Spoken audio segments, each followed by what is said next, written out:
Welcome to a special limited overs edition of QI for Sport Relief. And there's an excited buzz in the stands tonight, so let's tee off for Jimmy Carr goes, Sandy Toksvig goes, Lee Mack goes, and Alan Davies goes.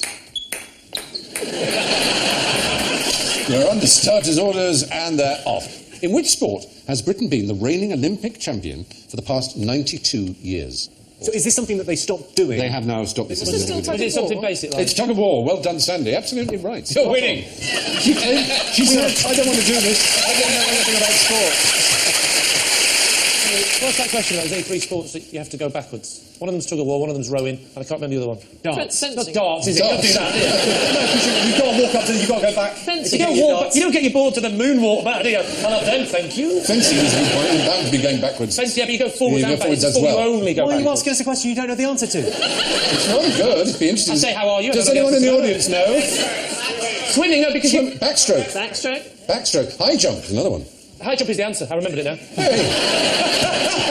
Just not remembering when someone else says it. Swimming, you can go... Well, backstroke is... Yeah, but you're not going backwards, you're going forwards, but you're backwards. That's different.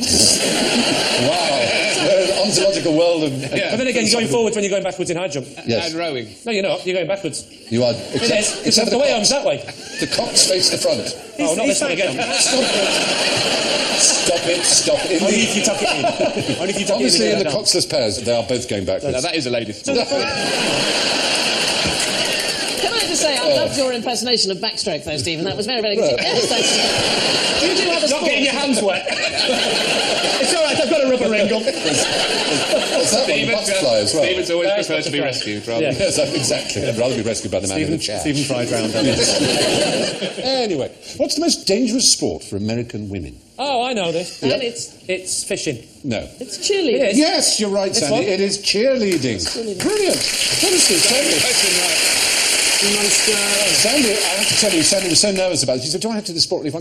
Get someone else to do this, because I know absolutely nothing about sport. She's winning by miles. It is indeed cheerleading. And when we say injuries, catastrophic injuries, I mean death, being paralysed. Being paralysed. They don't usually do it like that, though, do they? Oh, they do. The most famous one was, wasn't George W. Bush on the... Very good. He's here on my card, so it's got to be worth points. He was head cheerleader for his all-boys high school. There he is on the left.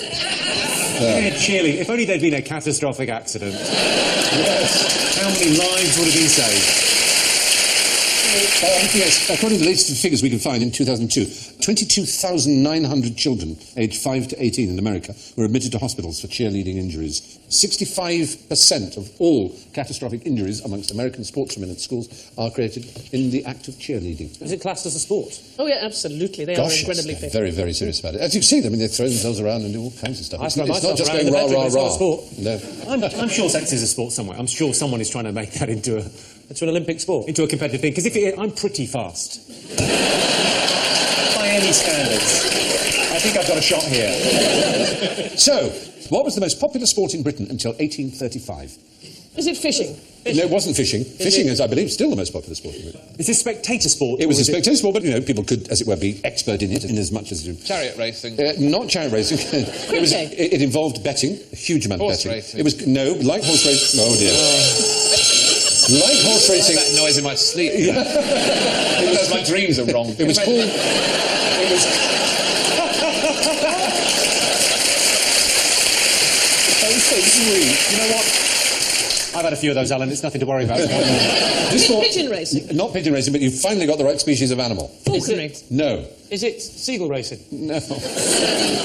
No. Homing pigeons. What are they? Not homing Not pigeons. pigeons. No, this is Another bird. it was banned in Shooting. 1835. Crab shooting. Nothing's been banned in the shooting of birds. cockfighting. Cockfighting is the right answer, apparently. Yeah, that's right. Every place. Downing Street had a cockpit. The Palace of Westminster had a cockpit. When you travel around Britain, every pub has Every got... village, every town. all had a the pubs are cockpit. called It it, you was, know. that's right. Cock Inn and so on. Yeah. Well, it's Downing Street. But there was one in Downing Street and in the Palace of Westminster. It was just a national obsession, cockfighting. And in fact, on Shrove Tuesday, for a fee of what was called one cockpenny, boys could bring their gamecocks to school and fight them for the day. And apparently, and I'm reading this with a straight face, a good cocker would think nothing of cleaning his cock's wounded head by sticking it in his mouth and sucking it clean. And can we just have a round of applause for keeping a straight face? Well done, Stephen. Thank you. So, the fact is, cockfighting was the national sport of Britain right up until they banned it. And lastly, my final question. If you want to give a sporting chance to people having a hard time in the UK and across the world, what's the very best thing you can do?